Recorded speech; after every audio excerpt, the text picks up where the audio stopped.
Hoje vamos falar um pouco sobre a Tyson Foods e seus concorrentes.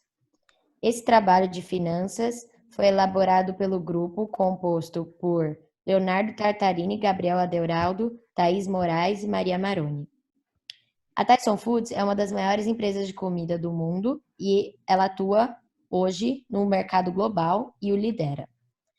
Algumas concorrentes fortes são a Hormel Foods, a Pilgrims, que pertence à JBS, e outras empresas que trabalham com proteína animal processada. A produção de galinha é totalmente verticalizada, o que lhe garante vantagem competitiva, e o seu posicionamento de marca atual foca em sustentabilidade e responsabilidade social. Inclusive, a empresa, que já tem uma política de aquisição, tem adquirido outras empresas com a mesma mentalidade. Beleza? Uma das primeiras perguntas que a gente deve fazer para analisar a Tyson é: ela recompensa bem seus acionistas? Ou seja, o quanto ela dá de retorno compensa o risco agregado a ela e o quanto eu poderia estar ganhando em outro lugar? Ou seja, estamos falando do custo de capital. A gente fez um cálculo breve do VAC, eu não vou entrar no detalhe aqui, pois o tempo é escasso e temos outras coisas importantes para ver. Mas como sabem, o VAC é uma média ponderada entre o Cost of Equity e o Cost of Debt para o Market Value on Equity e Market Value on Debt. Alguns pontos importantes aqui sobre o Cost of Equity, nós utilizamos como Risk-Free Rate um 10-year T-Bond americano de 0,59%, que está bem baixo agora por causa da crise do Covid. É legal ver também o beta da Tyson, que é de 0,64. Ele foi calculado com uma relação entre as variações mensais da TSN em relação a GSPC, que é o SP500, o que mostra que tem uma certa correlação aí, só que ao mesmo tempo não é tão acentuada, então mostra um risco não tão grande relacionado. E por fim, no Cost of Debt, a gente olhou para chegar no Default Spread para o Credit Rating da empresa, dado pelo S&P de BBB+. Seguindo, assim que a gente calculou o Cost of Equity e o Cost of Debt, nós, vendo quanto ela tinha de equity weight e debt weight, pegamos para chegar no weighted average cost of capital com as suas ponderações. Agora que nós temos o VAC de 2,85, a gente pode calcular a diferença entre o ROIC e o VAC dela. Então, por exemplo, o ROIC dela é de 11%, que está muito acima desse VAC de 2,85. E isso mostra para a gente, de fato, que ela retribui muito bem os acionistas, bem acima do que seria esperado de forma mínima para ser aceitável. Fora isso, ela tem um EVA muito bom também, de 1,9 bilhão. Olha, tipo, realmente um ótimo EVA. E como a gente fez isso utilizando aquele risk-free rate para o VAC da época de crise do Covid, que estava muito mais baixo do que em média, nós fizemos um outro cálculo um pouco mais conservador, utilizando o risk-free rate, o 10-year T-bond americano, de 2019 em média, que era 2,4%. Mesmo assim, o VAC continua não tão grande assim, para tornar a diferença entre o ROIC e o VAC não expressivo, o que é muito bom, mostra que a empresa de fato recompensa bem seus acionistas. Seguindo, vamos ver, será que ela tem uma boa operação? Como é que funciona no detalhe? Então, a primeira coisa que eu quero que vocês notem aqui nesse sumário dos últimos 5 anos da empresa é o como está crescendo as receitas muito bem desde 2016 até 2019, e de forma bem linear. Tudo bem, em 2015 teve uma pequena queda, uma grande queda até, mas foi um momento de troca de CEO, onde eles mudaram um pouco, tornaram a operação um pouco mais agressiva e um pouco mais enxuta. Isso, apesar de ter caído as vendas de começo, melhoraram bastante as margens operacionais e líquidas, coisa que mantém sem pouca variabilidade no correr dos anos, o que de fato condiz com o que a gente estava falando agora há pouco, que é uma empresa com bons retornos, que dá bons retornos ao acionista e, ao mesmo tempo, não tem um risco agregado tão grande, até porque as variações das margens não são tão altas assim, o que mostra algo que você tem certa previsibilidade na operação. Agora, seguindo, vamos olhar um pouco para a relação não só interna, mas com os concorrentes, para entender como ela se posiciona no mercado em si. Thaís, por favor. Obrigada, Léo. Vamos começar então com a Hormel Foods. Ela está presente em mais de 80 países e com mais do que 20 mil trabalhadores. Os seus produtos estão separados em mais de 20 categorias e estão em mais de 81% dos domicílios americanos. Recentemente, a companhia fez uma doação em dinheiro e em produtos em mais de 5 milhões de dólares. Já quando a gente olha para a Pilgrims, pode passar o slide, por favor? É isso. Ela está presente em mais de 100 países e seu portfólio é diversificado, com a diferença que ele é em produtos avícolas frescos, o que permite que 1/5 de todo o frango dos Estados Unidos seja da Pilgrims. E a empresa também tem uma forte bandeira de sustentabilidade. Ela envolve 99% do CAPEX para os seus projetos de sustentabilidade. A Maria vai dar sequência agora na análise financeira. Bom, a liquidez é um macroindicador de eficiência e gestão. Ele mede a capacidade que a empresa tem de cumprir com as suas obrigações de curto prazo.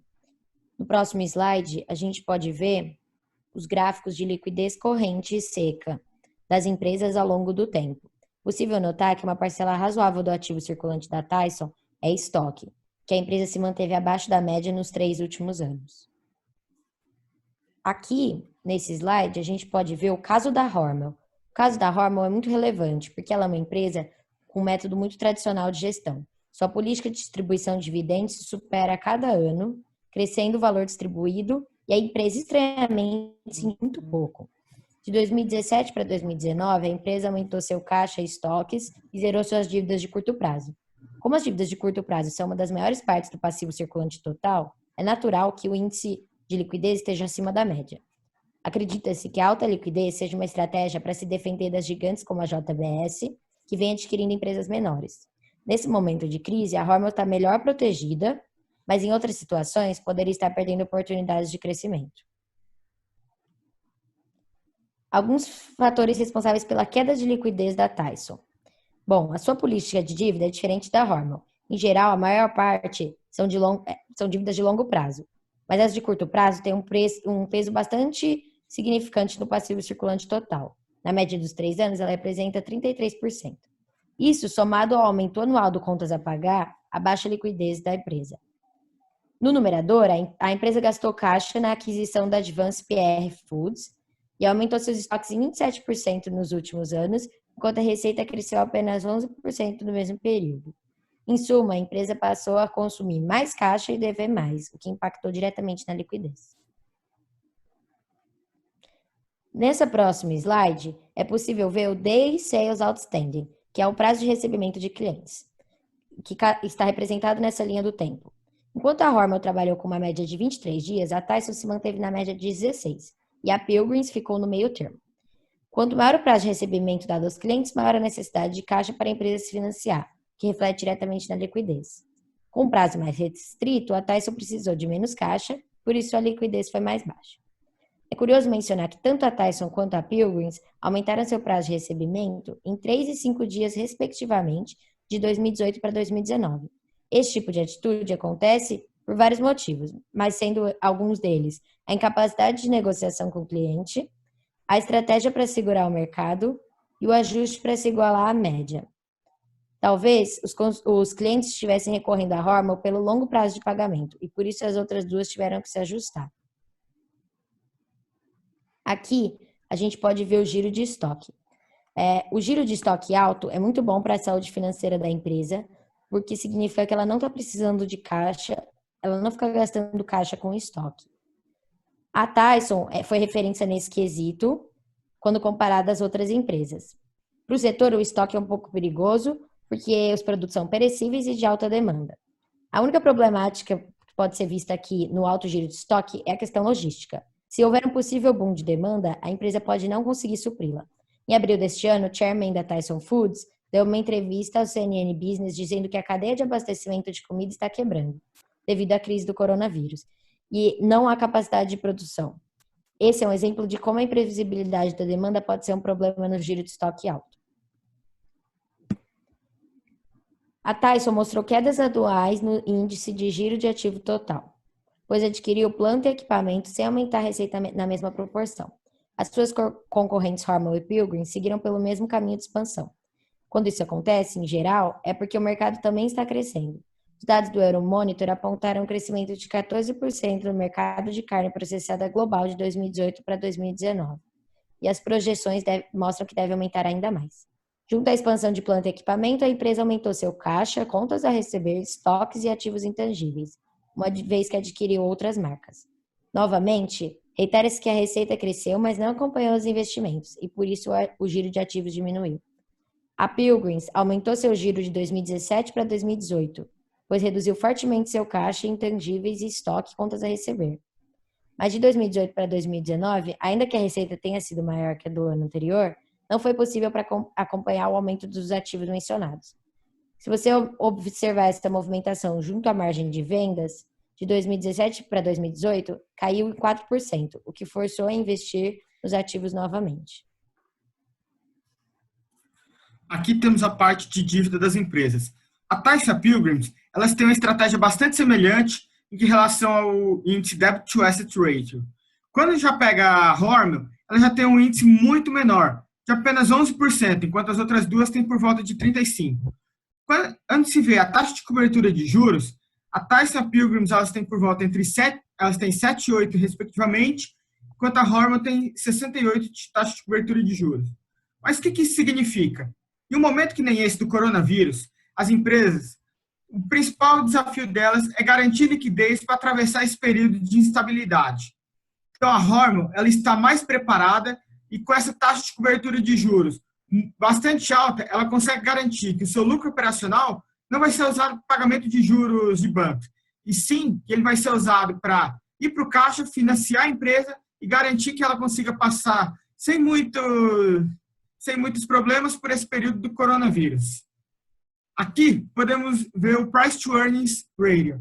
O que temos aqui? A Tyson ela caiu 2/3 de 2017 para 2018.